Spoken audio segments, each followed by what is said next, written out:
우리가 직장 생활하거나 사회생활하면서 이런저런 사람들을 만나고 또 함께 부딪혀 일하고 대인관계를 맺으면서 가장 불편한 사람이 누군가, 가장 그야말로 난감한 사람이 누구냐, 일을 잘 못하는 사람, 좀 무능한 사람, 실력이 없는 사람, 이런 사람이 아니라 사실은 제일 힘든 사람은 분위기 파악을 못하는 사람, 그야말로 눈치가 없는 사람, 그런 사람이 제일 힘들 것입니다.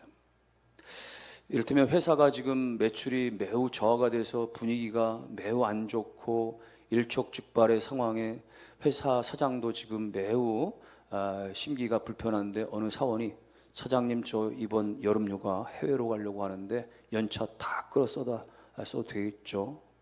이렇게 말한다면, 문상 가서 초상집에 가가지고 말이죠, 오늘 참 날씨가 나들이 하긴 너무 좋은 날씨입니다, 이렇게 인사를 한다면 얼마나 눈치 없는 사람이겠어요? 오늘 성경 속에 인류 역사상 가장 영적으로 분위기 파악을 못하는 사람, 영적인 눈치가 제로인 두 사람을 소개하고 있습니다. 다름 아니라 예수님의 수제자 그룹에 속했던 세베대의 아들 야고보와 요한입니다. 오늘 이 본문 단락 앞에 보면, 앞에 단락에서 예수님과 제자들이 지금 예루살렘으로 올라가는 장면을 그리고 있거든요. 그때 분위기가 여러분 어땠습니까? 예수님의 발걸음은 굉장히 무거워 보였어요. 십자가를 향한 그런 비장함이 묻어져 있는, 예수님을 따라가는 제자들도 알 수 없는 뭔가의 공포와 두려움이 없잖아 있었던 그런 상황입니다. 왜요? 지금 예루살렘으로 가는데, 예루살렘에는 예수님을 잡아주려고 아주 혈안이 된 종교 지도자들의 본거지가 바로 예루살렘이었기 때문에 그렇습니다.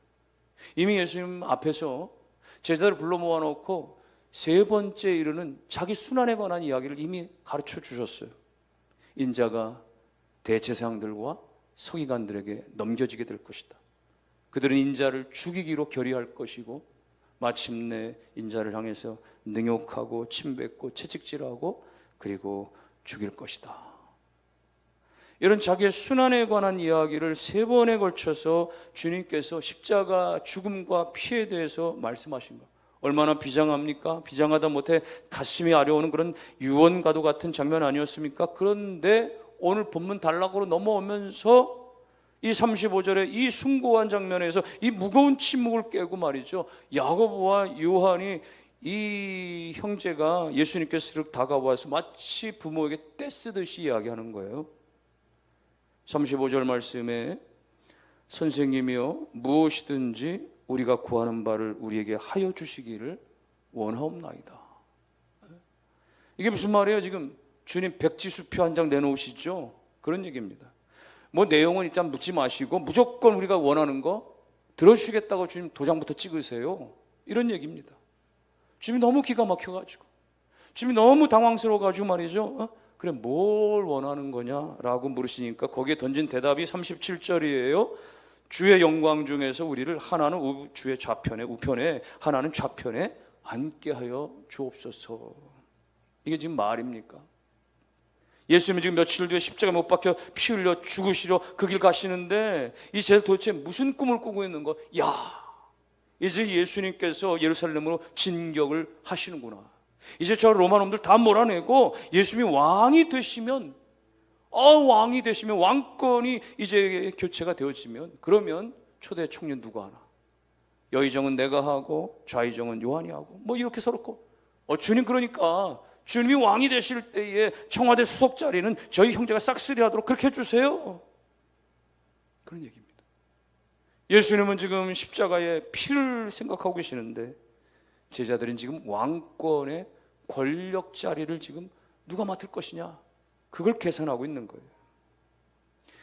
그러니까 이 요한의 야고보의 말이죠, 역사상 가장 눈치 없는 이 철없는 청탁에 대해서 주님께서는 들으시고는 38절 첫 대답은 그겁니다. 38절 상반절에 예수께서 이르시되 너희는 너희가 구하는 것을 알지 못하는도다. 예수님께서 철없는 그들의 요구 앞에 벼락을 내리시는 게 아니라 말이죠, 그들의 무지를 아시니까, 그들의 그 착각을 불쌍히 여기시고는 얘들아, 너희는 지금 너희가 입으로 구하는 그게 그 좌편을 달라고 하고 우편을 달라고 하는데 그것이 도대체 무엇을 의미하는지를 진짜 알고나 요구하는 것이냐. 여러분 착각하고 있어요, 제자들은. 요한과 야고보는 말이죠, 예수님의 좌편 우편이 마치 사람들로부터 부러움을 한 몸에 받을 것 같은 말이죠, 영광스러운 권력의 자리라고, 비단 방석 자리라고 그렇게 생각하고 있는 거예요. 근데 예수님의 좌우편이 도대체 무엇입니까? 예수님이 실제로 며칠 뒤에 그 예루살렘에서 십자가에 달려 죽으실 때, 실제로 그 왕으로 서실 때만 하나님의 그 왕으로 그렇게 그 십자가 상에 돌아가실 때 예수님 정작 좌우편에 있었던 자들은 누구였어요? 마가복음 17장에 보니까 15장에 보니까 마가복음 15장 27절 말씀에 이렇게 기록합니다. 강도 둘을 예수와 함께 십자가에 못 박으니 하나는 그의 우편에 하나는 좌편에 있더라. 예수님의 참된 좌편 우편은요, 그거는 왕의 자리가 아닙니다. 권력의 자리가 아닙니다. 거기는 예수님의 좌우편은 손과 발에 못이 박혀가지고 예수님과 함께 피 흘려 죽어가는 십자가의 자리였던 거예요. 그러니까 이 야고보와 요한은 무슨 뜻인지도 모르고, 자기들이 구하는 게 무슨 뜻인지도 모르고 예수님의 좌편에 있기 원합니다. 우편 자리를 주세요. 그 이야기는 예수님 돌아가실 때 우리도 그렇게 못 박혀 그렇게 죽음에 동참하게 해주세요라고 하는, 뜻도 모르고 구하는 그런 간구가, 요구가 되어졌던 것이죠.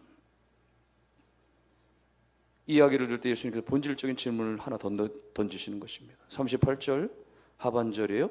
내가 마시는 잔을 너희가 마실 수 있으며 내가 받는 세례를 너희가 받을 수 있겠느냐. 여기 잔에 대해서, 세례에 대해서 얘기하는데, 성경상에서 보통 잔을 말할 때는 고난의 잔, 그런 어떤 그런 그 고통, 심판의 잔, 이걸 의미하는 것이고요. 세례는 무엇입니까? 세례는 보통 고난과 죽음의 어떤 파도에 그야말로 완전히 그 물결에 완전히 잠기는 거, 그걸 세례를 말하는 거예요. 그러니까 지금 주님께서 내가 받는 잔과 세례를 너희가 받을 수 있냐, 이 말씀은 너희가 내가 받는 그 십자가의 고난과 고통을 함께 당할 수 있겠느냐, 이 말씀인데, 이 말씀조차의 내용의 뜻도 모르고 그들은 할 수 있습니다. 39절에 그렇게 당당하게 호언장담하죠. 예수님은 그들의 무지함을 다 아셨지만은 그럼에도 불구하고 그들의 훗날에 대한 모습에 대해서 예언적으로 말씀하시는 거예요. 너희가 지금은 아무것도 모르고 알겠다라고, 할 수 있다라고 말하지만 지금은 감당하지 못하고, 그러나 나중에 십자가의 사랑 깨닫고 성령의 충만함을 너희가 덧입으면 너희는 정말 내가 마시는 그 잔을 그때 너희가 받을 수 있게 될 것이다, 이 말씀을 해주시는 거예요. 실제로 예수 십자가 달리신 뒤에 실제로 12제자 가운데 야고보가 제일 먼저 칼날을 맞는 그 순교의 잔을 마시게 됩니다. 요한은 12제자 가운데 마지막까지 살아남았다가 그 끓는 기름 가운데, 그리고 반모섬의 유배라고 하는 마지막 고통을 당하게 되어지죠.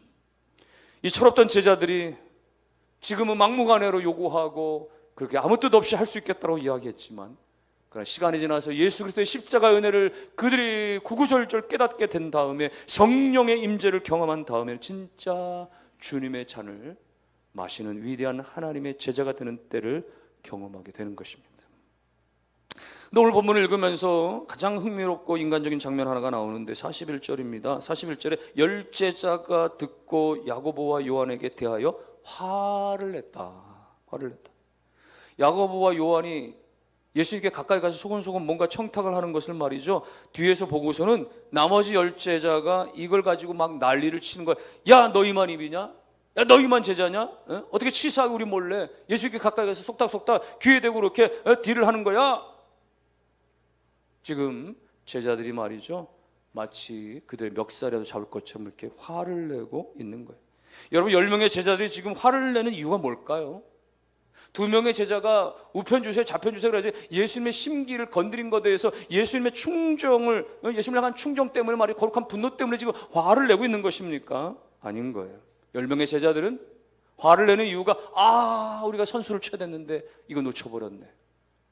우리가 먼저 가서 예수님께 좌편 달라고 우편 달라고 그렇게 했어야 됐는데, 그리고 내가 그래도 모름지기 내가 그래도 수제자 제 베드로인데 말이죠, 내가 우리 모임의 재정을 감당한 재정부장 내가 가룟 유다인데, 내가 가서 먼저 요구했어야 되는 것인데 저 얌체 같은 저 두 사람 때문에 그야말로 보직, 중요한 꿀보직을 놓쳐버리고 말았네.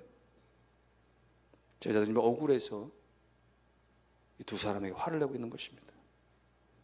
예를 들어서 맛있는 뷔페 식당에 우리가 갔는데, 뷔페 식당에서 어느 음식 코너에 접시를 들고 갔는데 말이에요, 갓 튀겨낸 말이죠, 아주 큼지막한 그 맛있어 보이는 튀김 새우가 딱 2개가 놓여서 그걸 집으려고 하는 순간 내 앞 사람이 그 2개를 쏙 자기 살아에다가 담아버리는 순간 우리 마음 가운데 어떤 생각이 들어요?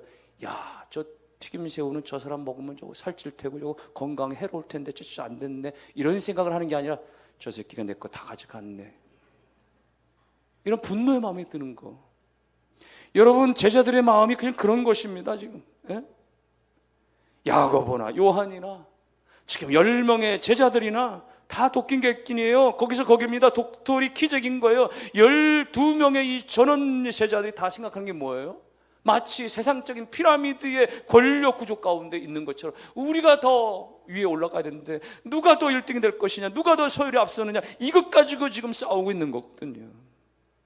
이렇게 서로 으르렁거리는 제자들을 주님이 모아놓으시고 그들 가운데 인류 역사상 그 평범한 일상적인 그 가치관, 보편적인 가치관을 180도 뒤바꿔버린 위대한 대헌장의 말씀을 선포하시는 거예요. 그게 42절로 44절입니다. 42절 말씀, 예수께서 불러다가 이르시되 이방인의 집권자들이 그들을 임의로 주관하고 그 고관들이 그들에게 권세를 부리는 줄을 너희가 다 알지.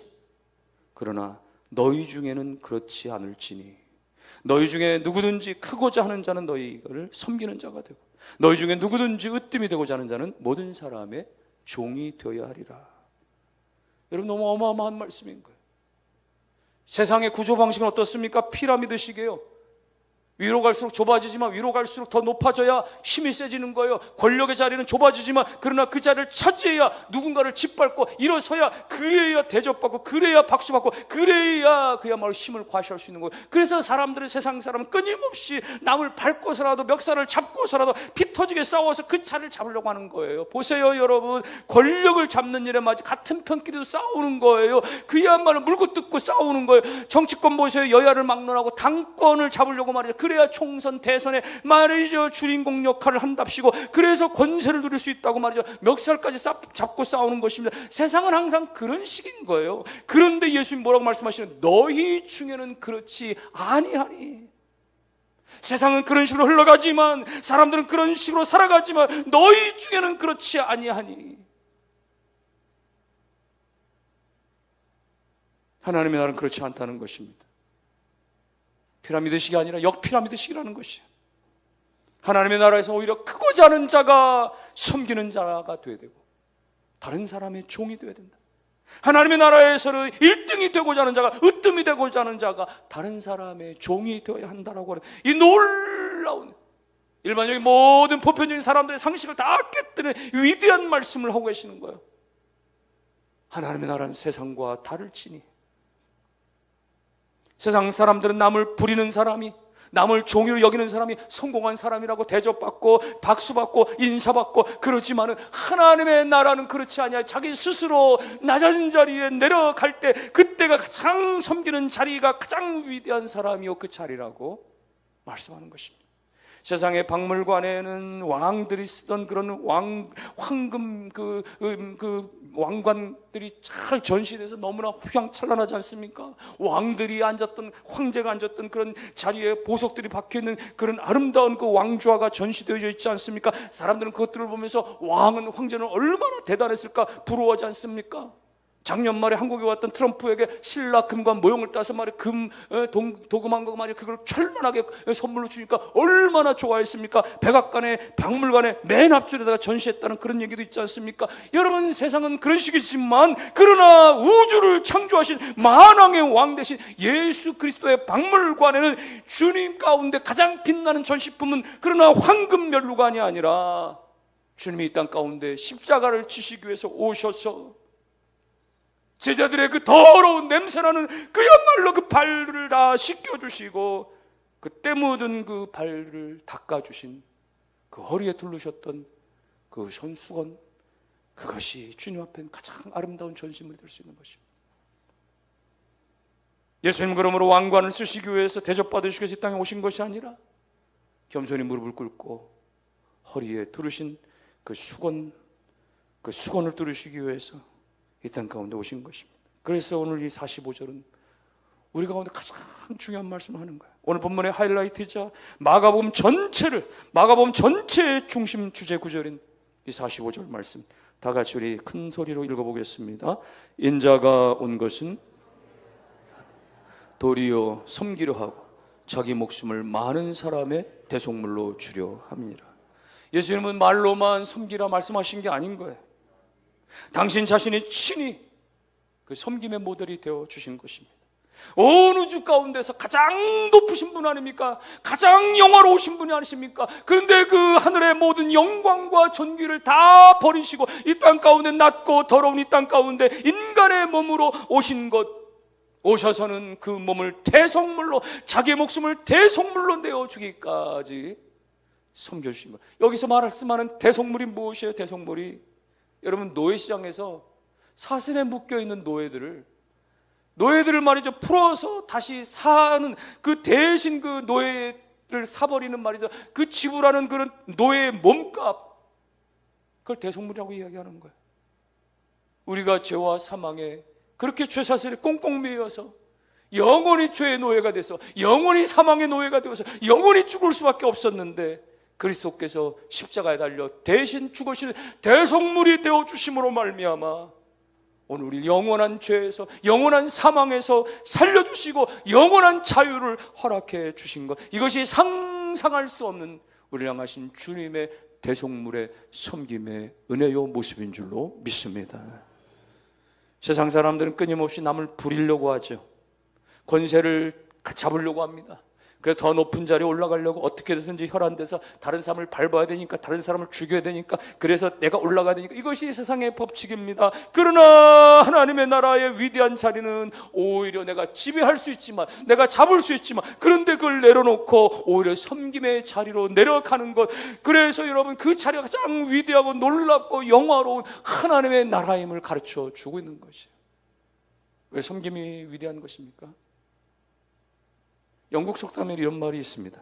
하루를 행복하려고 한다고 한다면은 이발을 하시고, 한 주 동안을 행복하려고 한다고 한다면은 여행을 가시고, 한 달 동안을 행복하려고 한다면은 집을 장만하고 하시고, 1년 동안을 행복하려고 한다면 결혼을 하시고, 그러나 평생을 행복하려고 하면 남을 섬기는 자리에 서십시오.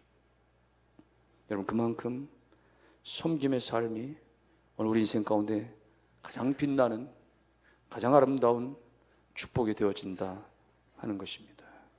결론의 말씀으로 가겠습니다. 어쩌면 3년 반 동안에 따라다닌 이 예수님의 제자들은 아직까지도 그들은 세상적인 경주에, 세상적인 출세의 어떤 그런 레이스에 꽁꽁 묶여있는지 모릅니다. 누가 더 높으냐? 누가 너 제일이냐? 누가 예수님의 우편이냐 좌편이냐 말이죠. 그래서 이거 가지고 서로 비교하고 내가 잘났다고 막 질투하고 화를 내고 말이죠. 그런 거거든요. 모든 사람들 가운데 보편적으로 있는 이런 세상적인 출세욕에 관한 이 욕심의 모습이 오늘 우리에게는 어떻게 작동하고 있습니까? 오늘 우리에게는 물불 안 가리고 그저 성공해야만 된다라고 하는 성공주의에 사로잡혀서 다른 사람을 해를 내고서라도, 다른 사람을 짓밟고서라도 내가 그 자리를 쟁취해야 된다라고 그렇게 눈이 벌겋게 우리도 살아가고 있습니까?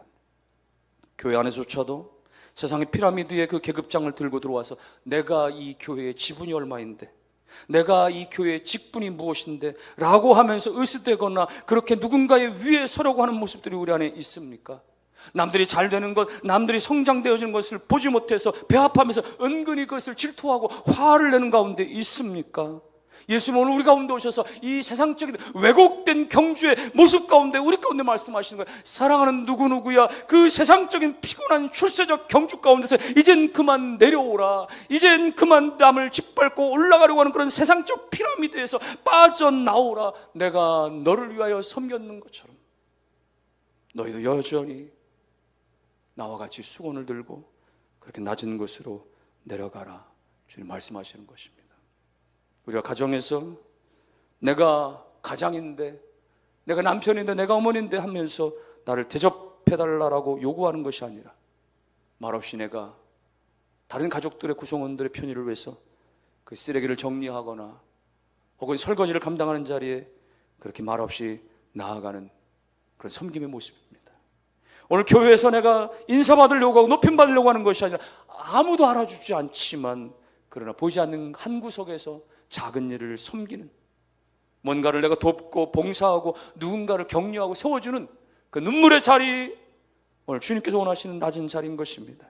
그러므로 오늘 우리가 세상의 반대로 나갈 때 세상과는 욕심과는 달리 다른 곳으로, 낮은 곳으로 내려가고 남을 섬기는 자리에 내려갈 때 그것이 누군가에게 무시당하는 것이 아니라 오히려 시간이 지나면서 오늘 우리 가운데 그 모습을 통해 누군가가 예수 그리스도를 발견하게 되어지고 예수 그리스도의 향기를 경험하게 되어지는 것입니다. 여러분 기억하십시오. 하나님의 나라는 높은 곳에 있지 아니하고 하나님의 나라는 낮아지는 자가 마침내는 끝날에는 승리하는 역전의 나라가 하나님의 나라인 줄로 믿으시기를 바랍니다. 그러므로 주님께서 감당하신 이 섬김의 잔을 오늘 우리 또한 거부하지 않고 주님 잔 마신 그 잔을 나도 낮은 자리에서 마시기를 원합니다. 그렇게 고백하며 믿음으로 그 자리를 잘 감당하셔서 마침내 마지막 날 주님께서 여러분을 끌어안으시고 착하다 충성된 종아 칭찬해 주시면서 하늘의 아름다운 면류관을 받았으는 우리 모두가 다 되실 수 있기를 주의 이름으로 축원합니다.